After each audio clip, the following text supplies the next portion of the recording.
Praise lord. మత్తయి సువార్త 9వ అధ్యాయము చదువుకుందాం. తర్వాత ఆయన దోణి ఎక్కి సముద్రము దాటి తన పట్టణంలో ప్రవేశింపగా, ఇదిగో జనులు పక్షవాయువుతో మంచం పట్టి ఉన్న ఒకని ఆయన యొద్దకు తీసుకుని వచ్చిరి. యేసు వారి విశ్వాసమును చూచి, కుమారుడా, ధైర్యముగా ఉండుము, నీ పాపములు క్షమింపబడి ఉన్నవని పక్షవాయువు గల వానితో చెప్పాను. ఇదిగో శాస్త్రుల్లో కొందరు ఇతడు దేవదూషణ చేయుచున్నాడని తమలో తాము అనుకొనగా, యేసు వారి తలంపులను గ్రహించి, మీరెందుకు మీ హృదయములలో దురాలోచన చేయుచున్నారు? నీ పాపములు క్షమింపబడి ఉన్నవని చెప్పుట సులభమా, లేచి నడవమని చెప్పుట సులభమా? అయినను పాపములు క్షమించుటకు భూమి మీద మనుష్య కుమారునికి అధికారము గలదని మీరు తెలుసుకొనవలనని చెప్పి, ఆయన పక్షవాయువు గనవాని చూచి, నీవు లేచి మంచం ఎత్తుకుని నీ ఇంటికి పొమ్మని చెప్పగా, వాడు లేచి తన ఇంటికి వెళ్ళాను.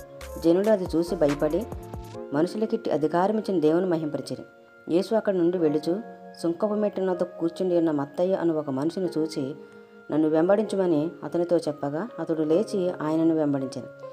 ఇంటిలో భోజనమునకు యేసు కూర్చుని ఉండగా, ఇదిగో సుంకరులను పాపులను అనేకులు వచ్చి ఆయన వద్దను ఆయన శిష్యుల వద్దను కూర్చుండిరి. పరిసయ్యులు అది చూసి, మీ బోధకుడు సుంకరులతోనూ పాపులతోనూ కలిసి ఎందుకు భోజనము చేయుచున్నాడని ఆయన శిష్యులను అడిగిరి. ఆయన ఆ మాట విని, రోగులకే గాని ఆరోగ్యము గలవానికి వైద్యుడు అక్కర్లేదు కదా, అయితే నేను పాపులను పిలవవచ్చితిని గాని నీతిమంతులను పిలవరాలేదు గనుక కనికరమనే కోరుచున్నాను గాని బలిని కోరను అని వాక్య భావం ఏమిటో మీరు వెళ్ళి నేర్చుకొనుడని చెప్పాను. అప్పుడు యోహాను శిష్యులు ఆయనకు వచ్చి, పరిసయ్యులను మేమును తరచుగా ఉపవాసము చేయుచున్నాము గాని ఈ శిష్యులు ఉపవాసము చేయరు, దీనికి హేతువేమని ఆయనను అడుగుగా, యేసు, పెండ్లి కుమారుడు తమతో కూడా ఉండు కాలమున పెండ్లి ఇంటి వారు దుఃఖపడగలరా? పెండ్లి కుమారుడు వారి యొద్ద నుండి కొనుపోబడే దినములు వచ్చును, అప్పుడు వారు ఉపవాసము చేతురు.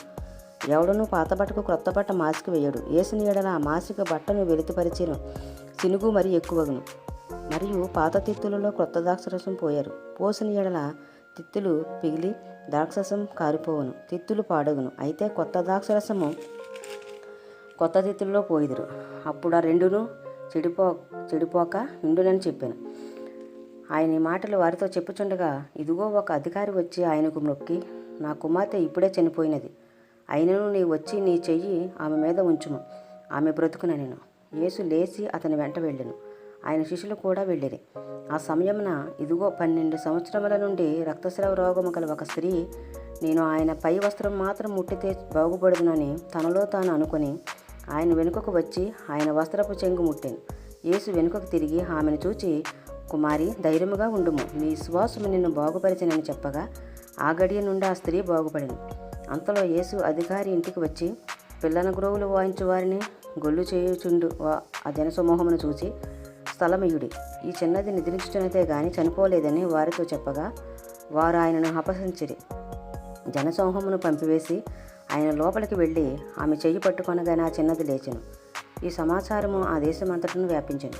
యేసు అక్కడి నుండి వెళ్ళుచుండగా 2 గుడ్డివారు ఆయన వెంట వచ్చి, దావీదు కుమారుడా, మమ్మను కనికరింపుమని కేకలు వేసిరి. ఆయన ఇంట ప్రవేశించిన తర్వాత ఆ గుడ్డివారు ఆయన వద్దకు వచ్చిరి.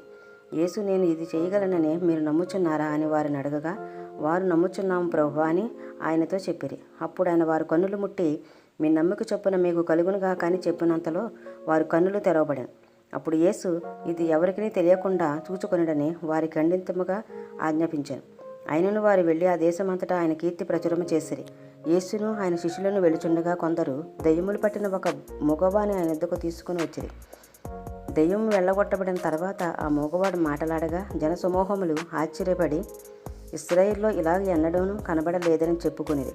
అయితే పరిసయ్యులు, ఇతడు దెయ్యముల అధిపతి వలన దెయ్యములను వెళ్ళగొట్టుచున్నాడని చెప్పిరి. యేసు వారి సమాజ మందిరములో బోధించుచు, రాజ్యసువార్త ప్రకటించుచు, ప్రతి విధమైన రోగములు ప్రతి విధమైన వ్యాధిని స్వస్థపరచుచు సమస్త పట్టణముల యందును గ్రామముల యందును సంచారం చేసెను.